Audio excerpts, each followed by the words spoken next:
When you decide to buy or rent a property, you have a lot of options available to you. But how can you decide how much your budget is for such a property and how much house can you actually afford? There is a general rule of thumb that your rent or your mortgage shouldn't be higher than 1/3 of your net income. However, I've found that usually this isn't the case. This would mean that if you have an income of 2,100 euros a month net, that you can only afford a mortgage or rent of 700 euros every single month. Depending on where you live, this might not be that easy to achieve. However, this also means that if you have a partner that earns a similar amount, that you can suddenly rent or mortgage a property for 1,400 euros every single month, and that is way easier. As you can see, this rule heavily favors a two-income family. So especially if you want to rent or buy a property on your own, this isn't going to be that realistic. So what we want to do here is take a few other factors into account. First and foremost, financing. I already discussed this in my other video of how to buy a home. You should find the link somewhere in there. But this is the first step that you need to take to know how much you can actually afford, especially when buying a new property or wanting to buy a new property. Just because you think you can afford a 1,300 euro mortgage every single month doesn't necessarily mean that the bank will think the same. They might ask questions like, why haven't you liked this video yet for the YouTube algorithm? But jokes aside, you can use an online mortgage calculator. A lot of websites or banking websites especially have them on their websites as well, especially if you are a client, then you can run some mortgage simulations on your own and already get a rough estimate of what your monthly mortgage payment would be. Also, in the case of renting, this is also really interesting to do, since you don't have to account for any other costs that might be related to the property. If the heater breaks down, it's your landlord's problem, not yours. So you can use that also as an estimate of how much you can comfortably rent. Secondly, set your own maximum for what you want to pay in rent or mortgage every single month. When going for a mortgage alone, this will be less of an issue since banks will be restricting the amount you may loan anyway. But especially for a two-income family, there is a lot more headroom for borrowing. And here you need to set a clear boundary of how much you are actually willing to be able to borrow. Just because you can borrow, for example, 2,000 euros every single month or pay back 2,000 euros every single month doesn't necessarily mean that you should. I will explain through an example. Say you have an income of 2,000 euros every single month and the bank requires you to have 1,200 euros over or left over every single month after paying your mortgage for other related costs and bills, etc. Then if you are applying for a mortgage alone, you may only apply for a mortgage where you will at most repay 800 euros every single month.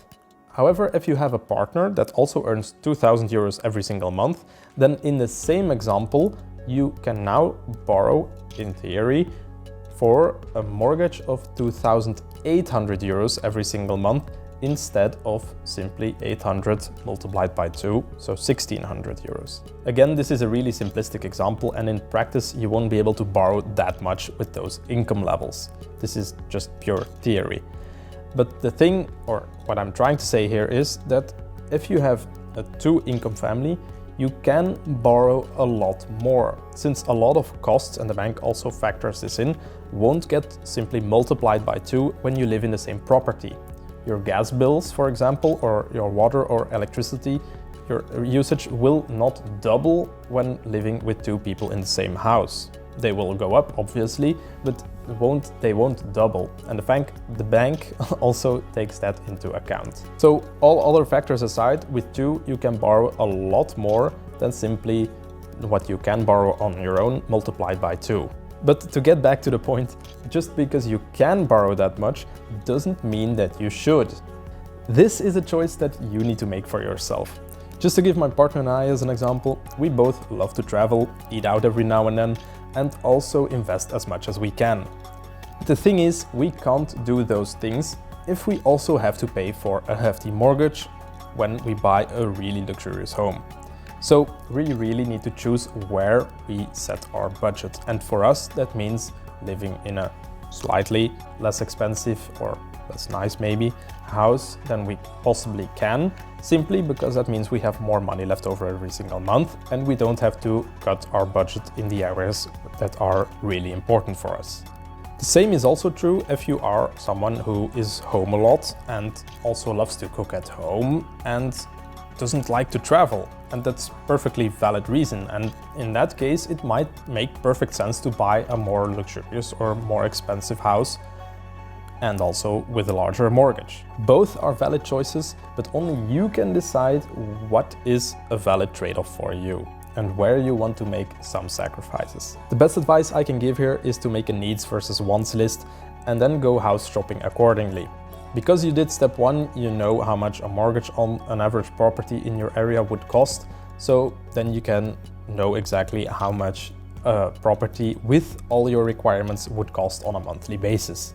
Third, you need to take into account the cost of owning a house. There may be obvious costs like taxes, but more often than not, you are not taking into account other costs like maintenance. On average, this is a 1 to 2% cost on the purchase price of a home every single year. This also means that just because you won a 1 million lottery ticket and you can afford a 1 million euro mansion, that you can afford the renovation or the maintenance costs on it, since for that kind of property they will account to about 10,000 to 20,000 euros every single year. It is for this very reason that you can find, for example, French chateaus or castles for a very, or what seems a very reasonable price. But the thing is, a lot of people simply cannot afford the maintenance on it. While it might be a good deal up front, the maintenance costs on those types of properties are absolutely absurd. Just keep in mind, small house, small costs, large house, large costs. What I would do is calculate these costs into your mortgage. We'll use an example. Say you buy a property for 300,000 euro and can get a mortgage on it for 1,200 euros every single month, and you buy it with your partner. Then you factor in, let's say, an average of 1.5% annual costs in maintenance, so that is 4,500 euros on average, of course, every single year that you pay in maintenance and upkeep fees for the property, and divide that maintenance fee up by 12. What you get is 375 euros every single month in maintenance fees. If you add that up to your monthly mortgage, then you get 1,575. That's your new cost for owning that property. So while this isn't the end of the world, you do need to take it or keep it into account. I use this method instead of the simple 1/3 rule to get a better idea of how much a property would cost when purchasing a home. For renting, however, I would use the 1/3 method and maybe for your absolute maximum, add up the costs or the annual maintenance costs that you would otherwise pay when you would have purchased a similar property on top of your monthly rent fee or your maximum monthly rent. Then you get a general idea of what your absolute maximum is that you can possibly rent for. This because, as I said before, you don't have to worry when renting when your heater breaks down or something else. It is not your problem and not your costs. Personally though, for renting I would stick to the 1/3 rule of your income and just save and invest the difference, especially so when you are renting on your own. Besides, if you want to rent a place that is above 1/3 of your income, chances are you won't even get accepted by the landlord as a possible tenant, since he wants to see his money every single month, and if you already have to pay significantly more than 1/3 or even a half of your income just to pay rent, then it is unlikely that you will get accepted anyway. It's a business and he wants to see some assurances that you can actually pay rent every single month, which makes sense. But again, all other financial advice aside, buy or rent a place where you can feel at home. A few euros really isn't worth risking your mental well-being, especially in times like these. So don't get bogged down just over saving a few euros if you have to sacrifice what you would otherwise love. All I'm saying is to be smart with your purchases and investments. I really hope this video was of some use to you. If it was, then don't forget to like and subscribe. And if you have any questions, don't hesitate to ask them down below in the comment section. I will answer them when I can. And then I hope to see you next time. Bye.